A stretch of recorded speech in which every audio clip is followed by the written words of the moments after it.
Hi, my name is Michelle Nicolaisen. In this video, we're going to be talking about how to manage your own projects as a freelancer, including scope creep and how you can avoid it because it will totally destroy your profit margins if you let it, communicating better via email, managing client feedback so that your clients are happy and you're not spending all of your time in your email inbox, and a couple other tips. Are you ready? All right, let's jump in. This is lesson 2, video 2 of the Project Management for Freelance Developers course, and in this video we are going to talk about managing your own projects as a freelancer. So the first thing we're going to talk about is avoiding scope creep. The definition of scope creep from Wikipedia is uncontrolled changes or continuous growth in a project's scope. This is generally considered to be a very bad thing. This is like when you get to what should be 75% of the way through the project or even like 90%, and all of a sudden the client requests a bunch of changes and revisions and additions to deliverables, and that means that you're really only like halfway done with the project.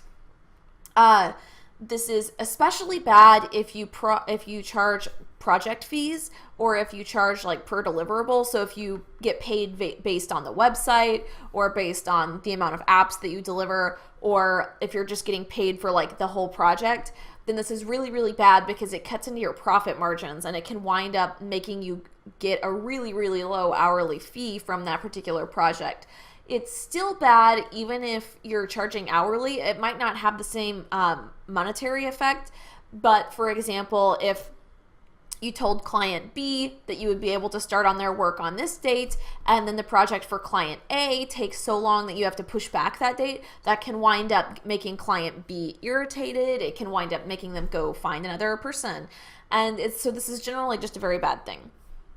One of the ways that you can make sure you avoid scope creep is by clearly defining not just your objectives, and your objectives are the goal of the project, which can be nebulous, but the specific outcomes and the deliverables that you'll be working on during a kickoff meeting with the client.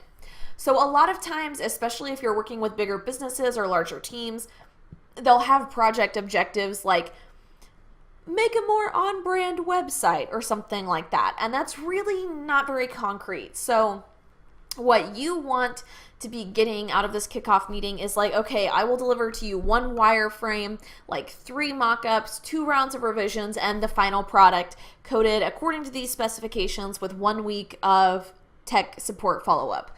Like, that's what you need to nail out at the very beginning of the project, because if you don't, it will come back and bite you later. And you really, really, really, really need to get those outcomes and deliverables in writing, because people's memories are notoriously unreliable. People forget things or they misremember them, and you need to have it in writing, even if it's just an email. Even if you just email them after the meeting and are like, hey, I just want to make sure we're on the same page, and so that you sign off on these deliverables. Here's what I've got. Please just reply to this email, confirm that you've received it and that you agree. Something like that can save you so much time and energy and effort later in the project, because they can't like add things on without paying you extra or without at least acknowledging that they shouldn't be adding those things on. Another thing that you can do here is make sure you know the priorities and what can be cut if it has to be. So if you're working on a new app, make sure that you know the priorities in the feature set, so that if like coding in 3 of these features takes so much longer than you thought it would, or than they thought it would, than anyone thought it would, then you know that you can cut features 4 and 5 and you can still get the product to market, and those features can be added in a later version or, in another round with the client. So making sure that you know the priorities and what can be cut if it has to be can help you avoid scope creep as well. Another thing that you can do that's really helpful is having communication turnaround guidelines and laying them out, again, in writing at the beginning of the project and before you start the work. So, for example, I always tell clients that Tuesday through Thursday are my work days, and that if I send something to them on Tuesday and I don't hear back until Thursday evening, that I am not going to be able to take into account those revision requests until next Tuesday. So telling people, I expect turnaround time within this many days or this many hours while we're working on this project. Otherwise, I might have to go ahead without approval or put the project on hold, something like that. And making sure that these expectations are super clear. Like I said, you have them in writing, like you send this via an email, you tell them like your client guidelines, things like that. that can really save you too, because one of the things that causes scope creep is that people will take like 5 days to respond to an email. So you make a change and then you have to get approval for it, and then you wait sitting on your hands for like 5 days, not knowing when you're going to hear back from them. Then like if you should plan on dropping everything and working on this project on this day or this day or this day. And so yeah, that's a really good way to help avoid scope creep, is by having communication turnaround guidelines. And of course, you want to write into your contract that there is a fee if the project stretches out too long due to something on their end. This is especially important if you charge per project. It's totally worth it to pay a lawyer to draw something up, or even to pay something like LegalZoom, a database like that. It's totally worth it to make sure that you have an airtight contract that says, like, if we go past 3 rounds of revisions, then additional revisions will be charged at blank an hour or blank per revision. If I go a week without hearing from you and then you pop back up and request more revisions, then those revisions will be charged differently. Things like that. You want to get all of that in your contract, and you want to get it in writing, and you want to get it signed. And that will really help, because one of the things is that clients, sometimes the issue here is clients just don't see any consequences to causing scope creep. So you need to make them aware that there are very real consequences in your business if this project is going to stretch out, and make it an undesirable outcome for them. So, in the last episode, we talked about managing feedback. So this is a big part of keeping projects on track too.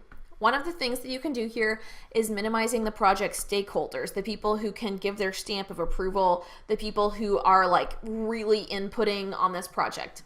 Less stakeholders generally means less feedback. There is some sort of balance you want to have here, because like we talked about during the lean video, it's totally possible for you to wind up with like only one person who can approve everything or who is giving you feedback.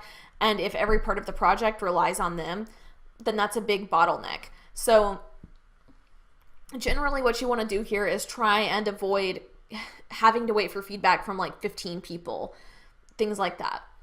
And similarly, you want to avoid death by committee syndrome, which goes hand in hand with minimizing the stakeholders.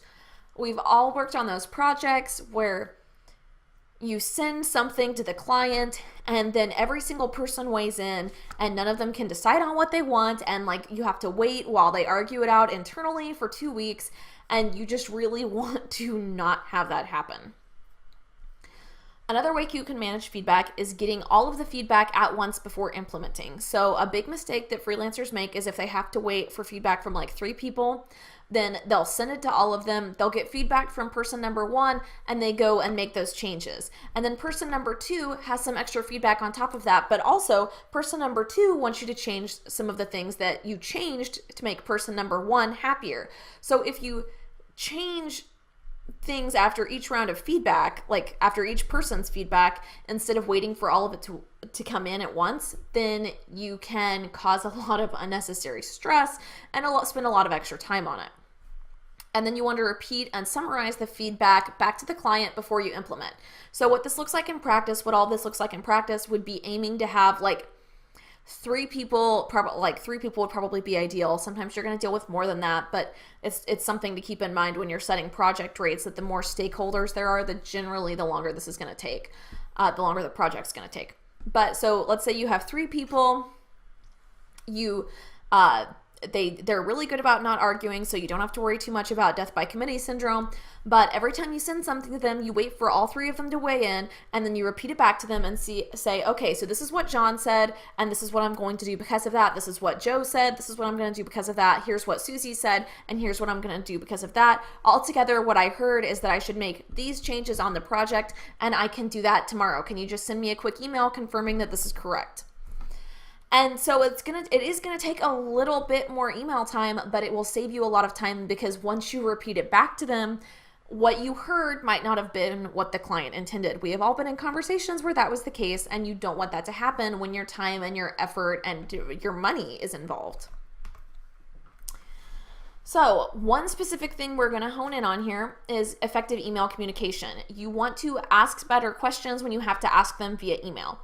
So, and you also want to prevent more emails and more questions by providing answers and solutions for various possibilities. So saying like if then, so for example, when you're writing back and clarifying that feedback, or like say someone's asking about working with you, you say, okay, if you wanted to do this kind of project, then I have availability starting this date. If you wanted to do that kind of project, I have availability starting this date. I wasn't quite sure which one you wanted from the email, so I thought I'd send you both. You also want to have email office hours. So no email on weekends, no email after 6 p.m., things like that. There's a lot to cover here, and I highly recommend that you check out this article, which I am going to show you, because it covers all of this sort of in practice. So it's at ndoherty.com/effective email communication with the hyphen between all of it. He says to number your points, cut out the soft questions, do if-then statements, as we already talked about, empathize, offer solutions instead of asking questions, and check email just once or twice a day. So there's more here. He's got an example, and you can see this email is super long, and this email is easy to skim, it's numbered, and it has answers. So definitely check out that article to learn more about effective email communication, because that's a big part of communicating effectively and of managing feedback. Make sure you leave time for administrative work and business development in your business. You need to account for the pre-project work and the post-project work. This includes things like client onboarding, consultations if you do consultations before you take on a client or take on a project, pitching, invoicing, email, and so on. So you need to account for this when you're making time estimates and when you're giving people potential rates. If you're on someone else's team, then you aren't doing all of this, but running your own business, you have to. So don't forget the work around the work when you start a new project, or when you're tasking things out or managing projects or giving time estimates or anything like that. You can't forget this stuff or you will shoot yourself in the foot.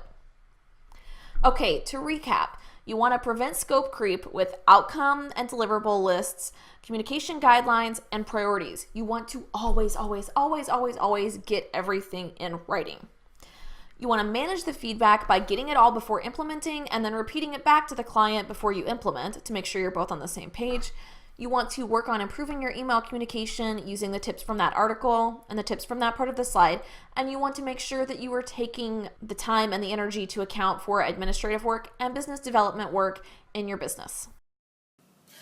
I hope you enjoyed that lesson on how to manage your own projects as a freelancer. If you want to learn more, make sure to check out the Project Management for Freelance Developers course right here on Learnable. I hope to see you there.